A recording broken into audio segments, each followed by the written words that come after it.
तो आपके पास जितनी सांसें बची हैं उनका आप भरपूर आनंद लीजिए। अगर संघर्ष है तो भी उसका आनंद लीजिए आप, और खुशी है तो भी उसका आनंद लीजिए। आज भास्कर की खबर पर जरूर बात करेंगे हम। आज दैनिक भास्कर की खबर थी कि बीटेक के लिए जो है 40,000 सीटें जो है खाली रहेगी कॉलेजों, और 124 कॉलेजों की हालत ये होगी कि आधे मतलब नतीजा ये कि आधी से ज़्यादा सीटें खाली रहेगी। कई कॉलेजों में तो एडमिशन ही नहीं हुआ। तो जो स्कूटर चालक अभी तक हेलमेट के लिए परेशान हो रहे थे, अब कार वालों का नंबर आने वाला है। इसके बाद में कारों पर जिन पे हाई सिक्योरिटी प्लेटें नंबर नहीं लगी हुई है उनको 3 महीने के अंदर सुप्रीम कोर्ट के आदेश के बाद में कसा जाना शुरू होगा। आज हाई कोर्ट में सुनवाई भी हो गई है, फैसला सुरक्षित रख लिया गया है। सबकी नज़र हाई कोर्ट के उस फैसले पर हैगी जिसमें सिर्फ कलेक्टर के उस आदेश को चुनौती दी गई है कि हेलमेट नहीं तो पेट्रोल नहीं। क्यों? चालान से बचने के लिए जो बिना सिक्योरिटी नंबर की प्लेट है उसमें से एक आध नंबर को फाड़ दिया जाता है, हाई सिक्योरिटी नंबर प्लेट का कोने को मोड़ दिया जाता है। ठीक है, देखते हैं हेलमेट कितना तक जाता है और उसके बाद देखेंगे कि हाई सिक्योरिटी नंबर प्लेट कहां तक जाती है। अब एक नई जोड़ी जो है इंदौर में बन गई है कांग्रेस की तरह। नगर अध्यक्ष सुमित मिश्रा और महापौर पुष्यमित्र भार्गव, अब ये दोनों ध्रुव एक हो गए हैं। और ये ध्रुव वैसे ही हो गए जैसे सुरजीत और चिंटू चौकसे, वैसे महापौर भार्गव और सुमित मिश्रा एक हो गए हैं।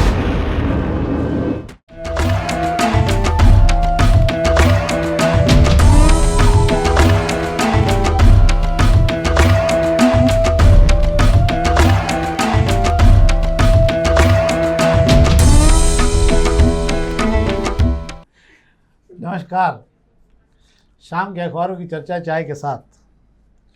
आज हम खबरों के साथ में कुछ अच्छी बातें भी करना चाहेंगे आपके साथ में। आज भास्कर की एक खबर पर जरूर बात करेंगे हम। आज दैनिक भास्कर की खबर थी और बड़ी मर्मस्पर्शी खबर रही, इसलिए मुझे ऐसा लगता है, हालांकि उनका पॉजिटिव मंडे रहता है, और मुझे ऐसा लगा कि भास्कर की इस खबर पर बात जरूर होनी चाहिए। तो हमने कहा आज भास्कर की 2 खबरें, पर एक खबर आपके जानने योग्य है कि इस देश में तकनीकी साइड की शिक्षा की कितनी दुर्दशा हो गई है। पहले तो हम इस पर बात कर लेते हैं कि इस अभी 124 इंजीनियरिंग कॉलेज हैं, और 124 इंजीनियरिंग कॉलेज में से आधे से ज़्यादा कॉलेज ऐसे हो चुके हैं जिनकी कई ब्रांचेस में एडमिशन ही नहीं है। आपको आश्चर्य होगा कि एक इंजीनियर बनने के लिए कम से कम गिरी से गिरी हालत में 8 से 9 लाख रुपए खर्च करना पड़ते हैं उसको 4 या 5 साल के अंदर, तब जाके वो एक इंजीनियर बन पाता है। नौकरियों की भारी कमी है, इसलिए इस साइड से लोगों ने भागना शुरू कर दिया है। और इसी के चलते जो है भास्कर ने खबर बहुत छोटे से में दी है। आपकी जानकारी के लिए मैं आपको बता देता हूँ कि बीटेक के लिए जो है 40,000 सीटें जो है खाली रह गई कॉलेजों की, और 124 कॉलेजों की हालत ये होगी कि मतलब नतीजा ये कि आधी से ज़्यादा सीटें खाली रह गई। कई कॉलेजों में तो एडमिशन ही नहीं हुआ है। किसी ज़माने में जो पहले 5 बच्चे निकलते थे किसी भी स्कूल से 11th या 12th के बाद, वो जाते थे डॉक्टरी के लिए। अगले 5 जो बहुत टैलेंटेड बच्चे निकलते थे वो जाते थे इंजीनियरिंग के लिए। उसके बाद वाले बच्चे जो हैं वो दूसरी, तीसरी, अगली, चौथी जो ब्रांचेस होती थी जाती थी। परंतु अब इस लाइन में इतनी भयानक बेरोजगारी हो गई है कि लोगों ने इस लाइन से नमस्ते कर ली है। परिणाम ये हो रहा है कि आईआईटी करने वाले इंजीनियर भी नौकरी की तलाश में घूम रहे हैं। भयानक रोजगारी, 15 लाख से 20 लाख इंजीनियर्स हिंदुस्तान की सड़कों में रोजगार के लिए घूम रहे हैं। या आपके बच्चों के लिए भी ध्यान रखिए, यदि आप पढ़ा रहे हैं तो कृपा करके दूसरा कोर्स दिखवाइए, इंजीनियरिंग की साइड पर मत डालिए। आपको जॉब मिलने में बहुत संघर्ष करना पड़ेगा, खासकर आईटी के क्षेत्र में। एक और खबर है इस पर, कार्डियक अरेस्ट को लेकर उज्जैन की लीना जी हैं जो है, उनकी आज डेथ हो गई, और उन्होंने अपनी एक डायरी रोज लिखा करती थी। बड़ी मर्मस्पर्शी डायरी थी, इसलिए मैं, चूँकि हम सवेरे खबरें लेते नहीं हैं, और मुझे लगा कि ये बड़ा मामला ऐसा है। और उन्होंने अपनी डायरी में अखबार बांटने से लेकर हर उस आदमी का धन्यवाद दिया जो उसके जीवन में कहीं ना कहीं उनके लिए मददगार रहा। लीना वर्मा जी ने आखिरी की जो उनकी डायरी के समापन के जब डेथ के पहले जो लिखी उन्होंने, उसकी कुछ लाइनें बहुत अच्छी लगी मुझे लगता है ये आपके जीवन के लिए बहुत ज़रूरी है, तो इसलिए हमें लगा कि इस कार्यक्रम में आज पहले इस पर बात की जानी चाहिए। उन्होंने लिखा कि ऊपर वाले ने हर सांस आपको गिन के दी है, इसमें संघर्ष भी है, इसमें खुशी भी है। तो आपके पास जितनी सांसें बची हैं उनका आप भरपूर आनंद लीजिए। अगर संघर्ष है तो भी उसका आनंद लीजिए आप, और खुशी है तो भी उसका आनंद लीजिए, क्योंकि आपको फिर गिनी हुई सांसें मिलने के बाद में आपको इस बात का दुख होगा कि शायद मैं ये काम और कर लेता, या शायद मैं किसी की मदद कर लेता, या किसी के साथ हंस लेता, तो शायद मुझे ज़्यादा खुशी होती। तो आज से अपने जीवन में सारे परिवर्तन करके देखिए आप। आज से फिर हम खबरों शुरू करते हैं। शेखर जी शुरू करें? बिल्कुल। अब हम अग्निबाण की खबरों शुरू कर रहे हैं। आज अग्निबाण खबरों में 2 खबरें जिस पर हम बात कर लेते हैं। एक तो फिर से हेलमेट का मामला तो चल ही रहा है। अंततः पेट्रोल पंपों पे लोग अब ईमानदारी से हेलमेट पहन के आने लगे। लोगों को लग गया कि सरकार मानेगी नहीं। हालांकि भाजपा का कहना है कि 2-3 महीने की राहत मिलने वाली है, कि पर मेरे को संभावना नहीं दिखती है। पर इसी के साथ में एक और अभियान शुरू होने जा रहा है। और वो है वाहनों की नंबर प्लेट, जो हाई सिक्योरिटी नंबर प्लेट है उनको लेकर। तो जो स्कूटर चालक अभी तक हेलमेट के लिए परेशान हो रहे थे, अब कार वालों का नंबर आने वाला है इसके बाद में, कि कारों पे जिन पे हाई सिक्योरिटी प्लेटें नंबर नहीं लगी हुई है उनको 3 महीने के अंदर सुप्रीम कोर्ट के आदेश के बाद में कसा जाना शुरू होगा। क्या शेखर जी? जी बिल्कुल आप सही कह रहे हैं, पर मैं बता देता हूँ जिस तरीके से हेलमेट फिर से निकल कर आया है और बड़ी ताकत से निकल कर आया और उसी अंदाज में आया है कि हेलमेट नहीं तो पेट्रोल नहीं, इस तरीके की तर्ज पर जो आया है उस पर जो भी होना है, आज हाईकोर्ट में सुनवाई भी हो गई है, फैसला सुरक्षित रख लिया गया है। सबकी नज़र हाईकोर्ट के उस फैसले पर हैगी जिसमें सिर्फ कलेक्टर के उस आदेश को चुनौती दी गई है कि हेलमेट नहीं तो पेट्रोल नहीं। क्यों? ठीक है, उसमें जो भी होता है ठीक है, हालांकि हाईकोर्ट की भी मंशा है कि हेलमेट पहने, हम हर आदमी की मंशा है कि हेलमेट होना चाहिए, पर उसको लेकर एक आम विचार होना चाहिए, एक फैसला लेने से पहले सोचा जाना चाहिए कहाँ हेलमेट होना चाहिए कहाँ नहीं होना चाहिए, अलग विषय है। बात कर रहे हैं आप नंबर प्लेट की, जो बात ले आए, इसी number high security number plate इसे कहा जाता है, और ये नंबर प्लेट सिर्फ आरटीओ से ही आपकी गाड़ी पर चस्पा होती है, वरना अभी तक हम लोग जो गाड़ी खरीदते हैं बाहर, हमारी मनचाही डिज़ाइन में जो हम नंबर प्लेट लगवा लेते हैं उस पर हाई सिक्योरिटी नंबर प्लेट का आदेश पहले भी आया था, लेकिन इस बार आदेश लाए हैं मनीष सिंह जी। मनीष सिंह जी वही मनीष सिंह जी हैं जो इंदौर शहर में नगर निगम कमिश्नर रहे हैं और कलेक्टर भी रह चुके हैं। वे लाए हैं आदेश को। अग्निमान की खबर बता रही है कि वे चाहते हैं कि हाई सिक्योरिटी नंबर प्लेट आ जाए। हालांकि आपको बता देता हूँ अभी भी हाई सिक्योरिटी नंबर प्लेट का काम चलता है, पर वहाँ से लग के आती है और फिर निकाल ली जाती है घर से और दूसरी प्लेट लगा दी जाती है। इसके पीछे वही वजह है कि उसके अंदर छेड़खानी की जा सके, जैसा चाहे वैसा किया जा सके। चालान से बचने के लिए जो बिना सिक्योरिटी नंबर की प्लेट है उसमें से एक आध नंबर को फाड़ दिया जाता है, हाई सिक्योरिटी नंबर प्लेट का कोने को मोड़ दिया जाता है।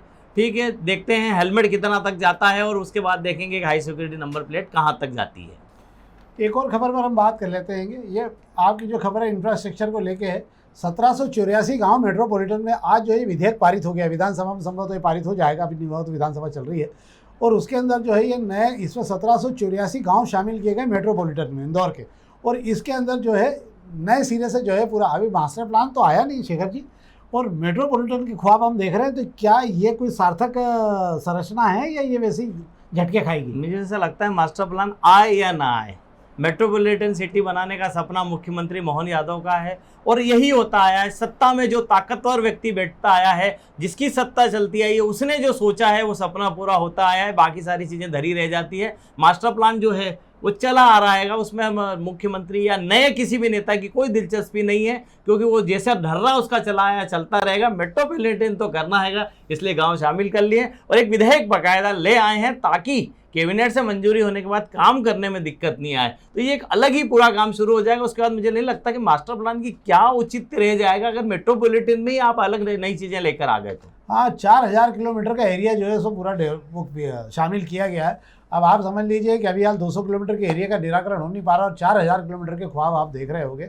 कोई बुराई नहीं, पर मुझे ऐसा लगता है, और जो अधिकारियों का कहना, उनका कहना है कि मास्टर प्लान पूरा कंप्लीट पड़ा हुआ है माननीय मुख्यमंत्री जी के टेबल पे। क्या जोड़ गणित है तो मुख्यमंत्री जाने, पर अभी तक उसको लेकर कोई संभावना अब आने की नहीं है। तो ये तो दो खबरें थी जिस पे हमने आपसे बात की। अब हम प्रभातकरण की खबर बात कर लेते हैं। प्रभातकरण में एक खबर बहुत अच्छी है। आप देखिए, टेंडर में भी खेल होता है, ऐसा नहीं खेल का टेंडर होना अलग बात है, पर टेंडर में खेल हो जाए ये बड़ी बात होती है। तो आईडीए में एक आज जो है टेंडर कल है, और ये ऑनलाइन टेंडर जारी हुआ, शायद ये अखबारों में नहीं आया है। ऑनलाइन टेंडर जारी करके इसके अंदर जो है खिलाड़ियों के लिए एक स्विमिंग पूल और उनके रखरखाव को लेकर जो टेंडर जारी किया गया, उसमें जो शर्तें डाली गई बड़ी रोचक है। उसमें पहली बात तो ये है कि जिस भी खिलाड़ी को ये काम दिया जाएगा, टेंडर भरेगा, उसको अंतर्राष्ट्रीय या राष्ट्रीय स्तर का खेल खेला और उसको पदक मिलना होना चाहिए। पहले ही ढूंढ लिया होगा, नहीं तो ये संभव नहीं होता। दूसरा, उसके बाद जीएसटी नंबर भी होना चाहिए। ऐसा कौन सा खिलाड़ी होगा जो खेलते समय जीएसटी नंबर अपनी जेब में लेकर घुमा करेगा? नहीं। पर ये सारी तैयारियां किसी एक खेल के कलाकार को देने के लिए प्राधिकरण ने खेल जबरदस्त तरीके से खेला। एक ही खेल में सारा खेल है ये। क्या शेखर जी, आपकी बिल्कुल आप सही कह रहे हैं, बिल्कुल सही कह रहे हैं। और ये जिस जगह की खबर है आपको बता दूं, अंतर्राष्ट्रीय स्विमिंग पूल पिपलियाना चौराहा पर रिंग रोड पर स्कीम 97 में बनाया गया पिपलियाना पुल। जब अंतर्राष्ट्रीय स्विमिंग पूल बनाया जा रहा था, तब इंदौर शहर के ही नेताओं ने सपने दिखाए थे कि इंदौर शहर को एक ऐसी सौगात देने जा रहे हैं कि इंटरनेशनल लेवल का स्विमिंग पूल मिलेगा। और ये पुल बन तो गया, सौगात मिल तो गई, पर आम लोगों से दूर कर दिया गया, क्योंकि उसका ठेका ऐसे व्यक्ति को दे दिया गया कि उसकी फीस वो इतनी मोटी लेता है कि आम आदमी की पहुंच से वो दूर हो गया है। अब बात कर लेते हैं जिस ठेके की बात कर रहे हैं, उसी पुल के पास में जो आईडीए की बची जगह बची है, उस पर 4 खेल के लिए बास्केटबॉल हो गया, उसके अंदर आपका लॉन्ग टेनिस हो गया है, क्रिकेट के भी प्रैक्टिस के जो कोर्ट हो गए, ये सब बनाने के लिए आईडीए ने एक टेंडर निकाला। वो टेंडर की दिलचस्प कहानी है कि आपने 4 खेल के लिए टेंडर निकाल रहे हैं, बिल्कुल सही बात है, निकाल लीजिए। 4 टेंडर के खेल के अनुभवी खिलाड़ियों को आपको देने की बात कर ली आपने, वो भी मान्य हो कर ली, पर जीएसटी नंबर, मतलब जो खिलाड़ी को वो कोर्ट चलाने के लिए या उस परिसर को में रखने के लिए अनुभव चाहिए, उसको जीएसटी नंबर इसलिए चाहिए। अब जीएसटी नंबर उसने पहले कभी काम किया नहीं, तो जीएसटी नंबर कहाँ से लाएगा? ये चलो मान लिया, जुगाड़ से इधर उधर से किसी एकेडमी से जीएसटी नंबर भी ले लिया गया। पर दूसरी दिक्कत यह है कि सिर्फ लॉन्ग टेनिस में राष्ट्रीय और नेशनल लेवल पर जो खेल चुका है उसी खिलाड़ी को प्राथमिकता दी जाएगी। क्यों भाई? लॉन्ग टेनिस वाले को ही देना है, तो फिर आप क्रिकेट का कोर्ट क्यों बना रहे हैं वहां, बास्केटबॉल का कोर्ट क्यों बना रहे हैं वहां? मतलब आपकी मंशा इससे पता चलती है कि आप करना क्या चाहते हैं। ये उसी पे सारी खबर है कि खेल में भी खेला कर देते हैं अफसर। हाँ, खेला तो होना ही चाहिए, क्योंकि प्राधिकरण में तो खेल होता ही है। आईडीए में हर काम आइडिया से होता है। आप ये समझ लीजिए कि आईडीए का हर काम जो है बहुत आइडिया से किया जाता है, किसी को हवा भी नहीं लगती और काम भी हो जाता है। अब हम बात कर लेते हैं कि पत्रिका की खबर की, न्यूज़ प्ले की खबर की, कि अब निगम जो है अपनी खुद की छत पर ही बना रहा है बिजली, और सोलर से रोशन होंगे सारे दफ्तर। मतलब जो बिजली का खर्चा सब बचेगा वहाँ पे। ये आपको मैं बता देता हूँ कि सोलर सिटी बनाने की जो पहल की गई थी उसी का एक ये हिस्सा हैगा।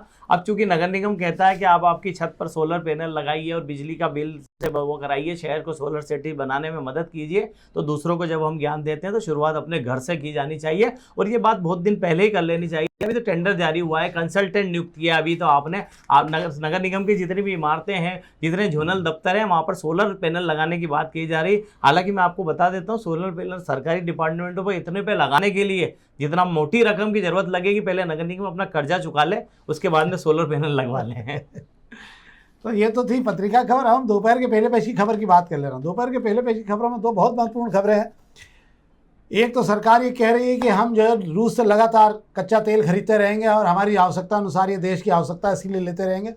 दूसरी तरफ रूस से भारत की ओर चले 5 कच्चा तेल के जो जहाज़ लेके आए थे, उसमें 3 गुजरात के पोर्ट पे खड़े हुए थे, सिक्का पोर्ट पे, और 2 चेन्नई के पोर्ट के बाहर खड़े रहे।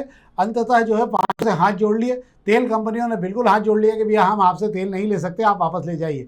तो एक जहाज़ जो है वो जहाज़ वापस चला गया चाइना, ईस्ट चाइना में चला गया। दूसरा जो है उस जहाज़ को जो रवाना किया गया मिडिल ईस्ट उसकी तरफ, मिस्र की तरफ किया गया, इजिप्ट की तरफ रवाना कर दिया गया।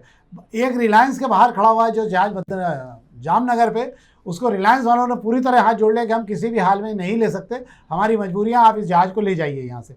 वो जहाज़ आज या कल में रवाना, जैसे पूरे 5 जहाज़ पूरी तरह से कच्चा तेल लेके अन्य देशों की तरफ रवाना हो चुके हैं। अब वो भारत में नहीं आ रहे। ये बता रहा है कि 500% टैरिफ के भय ने भारतीय कंपनियों ने दूरी तेल से, कच्चे तेल से बनाना दूरी चालू कर दी है। सरकार अभी तक एक ही राग अलाप रही है जो अंधेरे में रखने का काम है कि नहीं, हम तो वहीं से तेल खरीदें, जबकि तेल कंपनियां बुरी तरह से डरी हुई हैं, क्योंकि उनको मालूम है कि अगर ये प्रतिबंध लगे तो यूरोप में जहां उनका थोड़ा बहुत माल सप्लाई करके पैसे कमा रहे हैं, उससे भी हाथ धो बैठेंगे।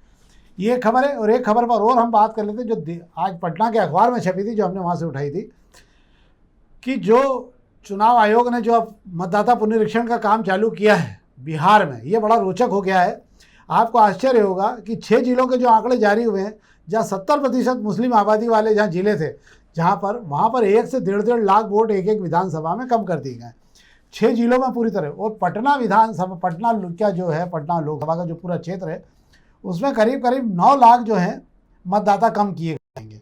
इसके अलावा जहाँ एनडीए का बहुत मजबूत गढ़ था, जहाँ भी, उन सब मजबूत गढ़ पर जहाँ मतलब भाजपा और जेडीयू की ताकत है, वहाँ पर भी जो है 12,90,000 मतदाताओं के नाम कम कर दिए गए। इसमें अधिकांश मुस्लिम हैं। ऐसा लग रहा है कि शायद चुनाव आयोग जो है मुस्लिम क्षेत्रों में बहुत तेज़ी से काम कर रहा है और उसी आधार पर ये अभियान चलाया गया है। तो ये तो थी खबरें जिस पर हमने आपसे बात की। अब हम आज की चर्चा पर हम चर्चा कर लेते हैं। आज की चर्चा मैं आपको बता देता हूं, वही चर्चा है जो पूरे शहर में चर्चा है कि हेलमेट पे पाबंदी, पेट्रोल लेने पर पाबंदी क्यों अचानक ऐसा फरमान जारी कर दिया गया। कोर्ट में सुनवाई हो गई, कोर्ट का फैसला अपनी जगह आएगा। पर मैं आपको बता देता हूं, इसमें भी राजनीतिक सियासत अपना रंग दिखाने लगी हैगी। जिस तरीके से आप देखते हैं कि कांग्रेस में शहर अध्यक्ष जो हैं सुरजीत सिंह चड्डा के साथ में नगर निगम में नेता पद है वो चिंटू चोकसे की जोड़ी जो है हर आंदोलन को विरोध करती है और हर शहर में बड़ी ताकत से दिखाई देती है दोनों जोड़ी। वैसा ही इसी जोड़ी ने जो है कल मंगलवार को बता दूं संभाग दफ्तर पर हेलमेट के खिलाफ प्रदर्शन की ऐलान किया है। इनका विरोध इतना है कि शहर उस लायक नहीं है कि जिसके लिए आप इतनी अचानक आपने फैसला थोप दिया। बिल्कुल सही है। अब बात कर लेते हैं भारतीय जनता पार्टी। भारतीय जनता पार्टी के नेता भी इस फैसले से नाखुश हैं। दीनदयाल दफ्तर पर एक बड़ा सी बैठक की गई, उसके अंदर सबने अपना गुस्सा उतारा है कि अफसर अपना फैसला ले लेते हैं, हमसे पूछते तक नहीं हैंगे। इसके बाद में तय हुआ अब एक नई जोड़ी जो है इंदौर में बन गई है कांग्रेस की तरह। नगर अध्यक्ष सुमित मिश्रा और महापौर पुष्यमित्र भार्गव।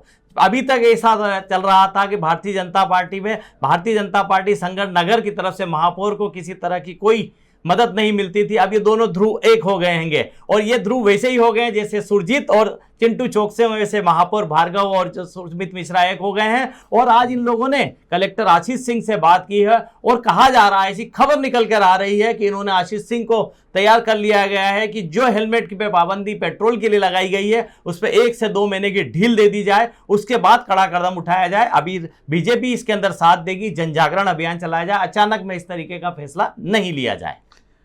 हाँ, तो एक तरफ जीत है और एक तरफ सुरजीत है जी। तो दोनों की तरफ से जो है कुल मिला के सार ये है कि जो भी हो आम आदमी को राहत मिल जाएगी। हालांकि लोग धीरे धीरे इसके आदी होने लगे हैं, वापस अपना हेलमेट झटकार छुटकुर के बाहर निकाल लिया। लोगों को समझ में आ गया है कि गाड़ी जितने दिन चलेगी नहीं, पर अब देखते हैं कितने दिन क्या चलेगा। तो ये तो थी आज हमारी राजनीतिक खबर। कल हम दूसरी खबर पर बात करेंगे कि क्षेत्र क्रमांक 3 में आकाश विवर्गी और सूरज रजक इन सब ने मिलकर जो है मरी माता चौराहे पे एक बड़ा आयोजन किया, पर उसमें गोलू शुक्ला गायब है। मज़ेदार बात है कि जिसकी विधानसभा में जिसके घर के सामने झंडा गाड़ा जा रहा है वो एक बड़ा मज़ेदार किस्सा, उस पर हम कल बात करेंगे। बहुत बहुत धन्यवाद।